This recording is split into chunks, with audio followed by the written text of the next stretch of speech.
You have almost certainly been told that the blue light from your phone is ruining your sleep.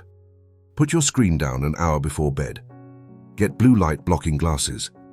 Turn on night mode. The advice is everywhere. But here is a question worth asking. How strong is the actual evidence? Because two systematic reviews, one analyzing 128 studies on circadian rhythm and one specifically examining blue light's effects on sleep, performance and well-being, suggest the picture is considerably more nuanced than most of what you have read. Before we go further, because this is Curious and Verified, here are the sources. The first study is titled, The Influence of Blue Light on Sleep, Performance and Well-being in Young Adults, a systematic review. Published in Frontiers in Physiology, August 2022. By researchers from the University of Lucerne and the Swiss Paraplegic Center. The second is titled, Systematic Review of Light Exposure, Impact on Human Circadian Rhythm. Published in Chronobiology International, 2019. This review analyzed 128 studies on light and melatonin. Both links are in the description. Now, let's get into it. First, some context. Blue light is part of the visible light spectrum. It sits at the shorter, higher energy end, with wavelengths between roughly 400 and 500 nanometers. The sun is the primary source of blue light, but it is also emitted by LED lighting, computer screens, tablets, and smartphones. The concern about blue light and sleep centers on one specific mechanism. The human eye contains specialized cells called intrinsically photosensitive retinal ganglion cells. These cells are particularly sensitive to short wavelength light, including blue light. When they detect it in the evening, they send a signal to a small region of the brain called the suprachiasmatic nucleus, the body's internal clock. That signal suppresses melatonin. And melatonin, as we have covered previously on this channel, is the hormone that signals the brain it is time to sleep.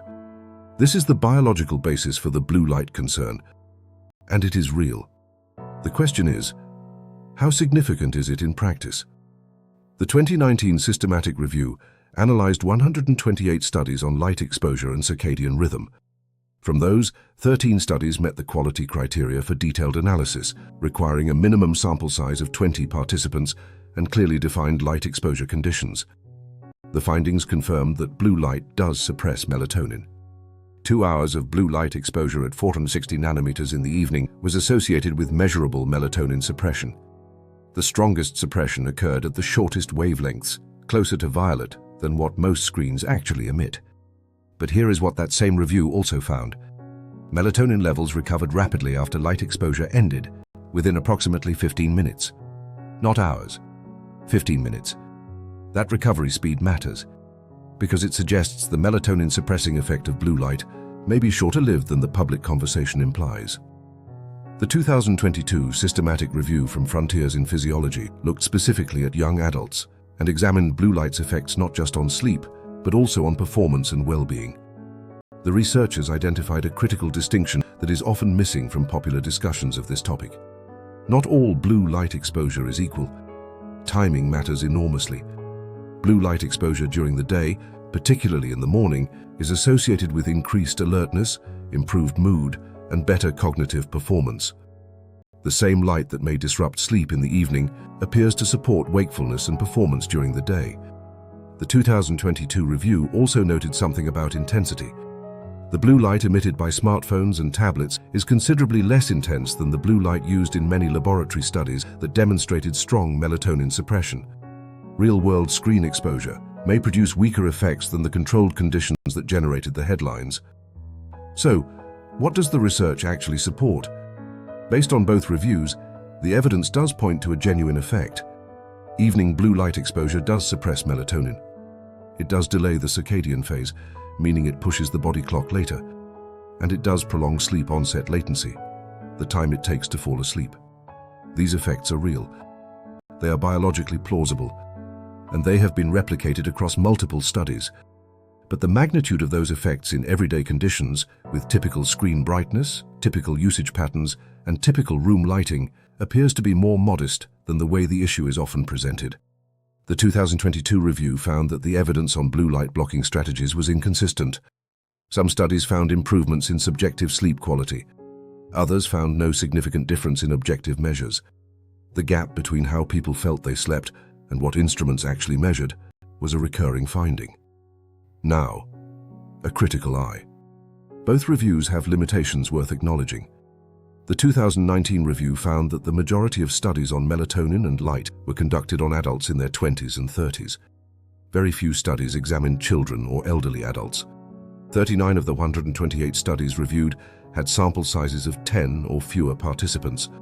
Small samples produce less reliable results, and laboratory conditions, where participants are exposed to controlled light in controlled rooms, do not fully replicate the complex, variable light environments of real life.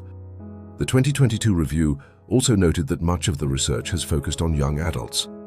Whether findings generalize to other age groups remains insufficiently studied. Additionally, most studies isolated blue light as a single variable. In practice, evening screen use involves many factors simultaneously: mental stimulation, social comparison, emotional content, posture, and time displacement of other activities. Whether blue light itself is the primary culprit or one of several contributing factors is a question the research has not yet cleanly resolved. So where does this leave us? The evidence supports being thoughtful about evening light exposure. That is a reasonable takeaway from both reviews. But the science does not support the more extreme version of this story, that a few minutes of screen time before bed will meaningfully impair your sleep. The relationship between blue light and sleep appears to be real, but dose-dependent, timing-dependent, and considerably more individual than the simple narrative suggests. What both reviews make clear is that we need more research in more diverse populations under real-world conditions with objective sleep measurements. The story of blue light and sleep is not finished. Let's bring this back to where we started. The advice to avoid screens before bed is not baseless. The biological mechanism is real. Evening blue light does suppress melatonin. But the strength of that effect in everyday life, and whether common interventions like blue light glasses or night mode translate into measurable improvements in actual sleep, remains more contested in the research literature than most of the advice you have encountered would suggest. The science, as it currently stands, supports caution, but not alarm. Both studies are linked in the description, free to read, peer-reviewed, and published in Frontiers in Physiology and Chronobiology International. As always on this channel, the source comes first. If you have noticed a difference in your sleep from screen use, or if you have tried blue light glasses and found them helpful or not, we would genuinely like to know. Leave it in the comments. Subscribe if you want more, and we will see you in the next one.